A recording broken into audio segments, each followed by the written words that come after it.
Well, this is the first time many of us have seen each other in quite some time, so everybody's catching up. Yeah. Very excited to be back on the floor, ready to vote this in, and ready to move forward and make sure that we are going to be back all next week, Monday through Friday, on voting on bills that all of us have introduced and are excited to have. So I think we have looked at this government shutdown as being all about nothing. I think, I hate to give AOC credit, but, she said it quite right. Schumer shut this down, and at the end of 43 days, they've gotten absolutely nothing.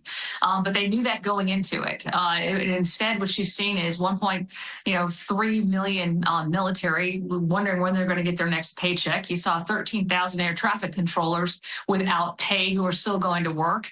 And you saw 43 million people lose their SNAP benefits. This was all preventable, and this was all because you had Democrats like Chuck Schumer not actually wanting to give in to their radical left base. It was completely avoidable, and finally we are back here because a little more than a handful of Democrats in the Senate got some sense.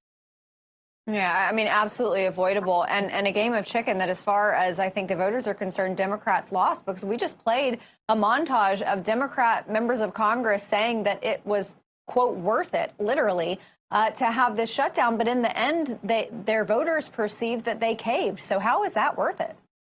I don't think it's worth. I think everyone that I just saw that was just interviewed took a deep pause beforehand and said, okay, I have to say it was worth it, because otherwise I'm admitting that this was a total waste of time and a failure. So yeah, they're going to have to say that to save face.